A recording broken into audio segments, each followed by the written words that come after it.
Hi, Megan. I would like your advice on an ethical dilemma that I'm working through. I'm applying the Kuchar and Keith Spiegel KKS model to the dilemma involving my client Michael.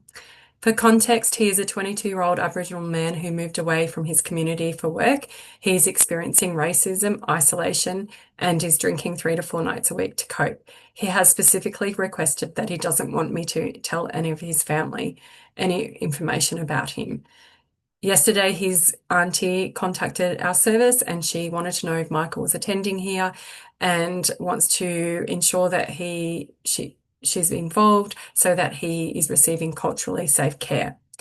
I will now apply the stages 1 to 7 of the KKS model to Michael's case. Stage 1, identify the dilemma, which I see sitting between the Australian Psychological Society Code of Ethics Standard A5, confidentiality, and A3, informed consent.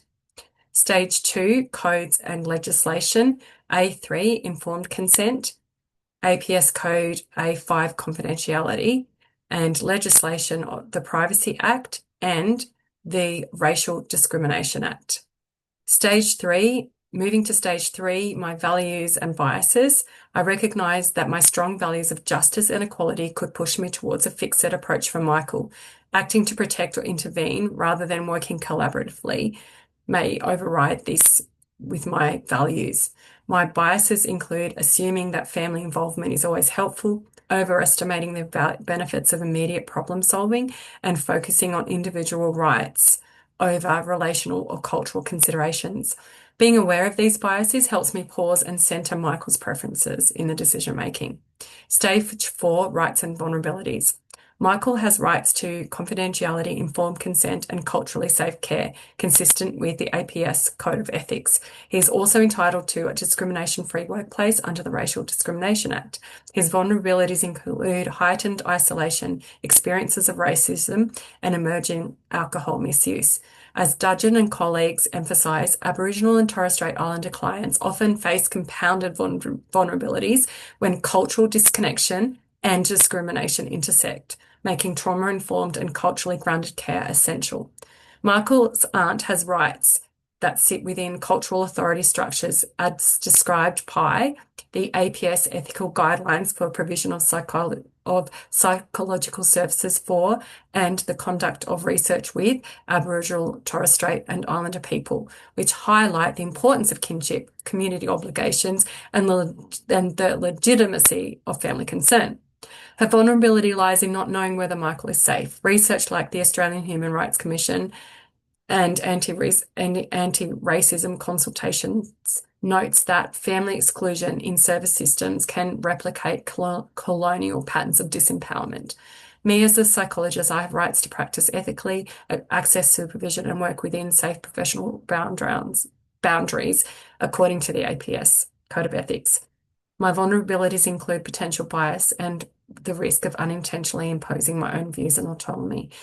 Since Tavalan and Murray Garcia explained that clinicians often overestimate individualistic models of decision making. And further to this, colleagues Everson and his colleagues, they demonstrate that culturally attuned therapeutic alliance emerge when clinicians reflect on their own potentiality and biases rather than avoiding them. And this is what I hope to do through supervision. Stage 5, my options are option A, maintain strict confidentiality, and option B, inform Michael of his aunt's call.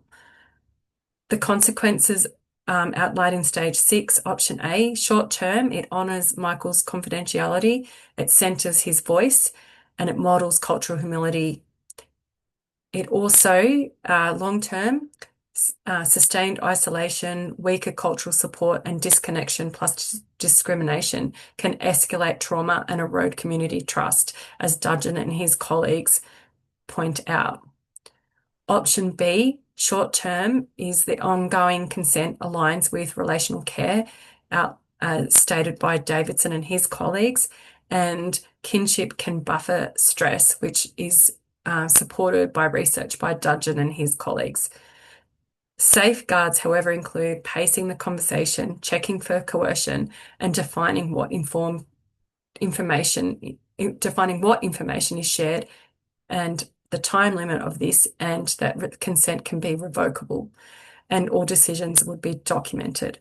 Long term has the potential for showing collaborative care, which strengthens cross-cultural relationships and may support workplace advocacy or cultural responsiveness or a culturally responsive policy. I view this as a proportional ethical plan to be the center of autonomy and confidentiality while offering, not imposing, kinship pathways through cultural humility and trauma-informed care. This reduces harm, builds trust rather than reproducing systemic exclusions. Stage 7, the decision, I'm leaning towards option B, informing Michael, explaining his rights to him, and offering him the choice about family involvement. Consent will be explicit, limited, and revocable. If he declines, then I'll look for other ways to involve the Aboriginal liaison officer or community mentors that he would like to choose.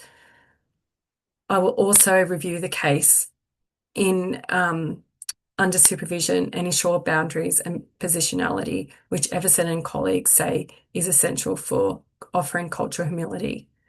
And under the Privacy Act, I will also look at ways of doing culturally adapted consent, making sure Michael has the rights of who and what information is shared to what family members. In conclusion, I welcome your feedback. Using the KKS model, I aim to balance autonomy and confidentiality, apply cultural humility and trauma-informed care to reduce harm and build trust and avoid systemic exclusions highlighted by the Human Rights Commission. And colleagues, I look forward to your feedback. Thank you.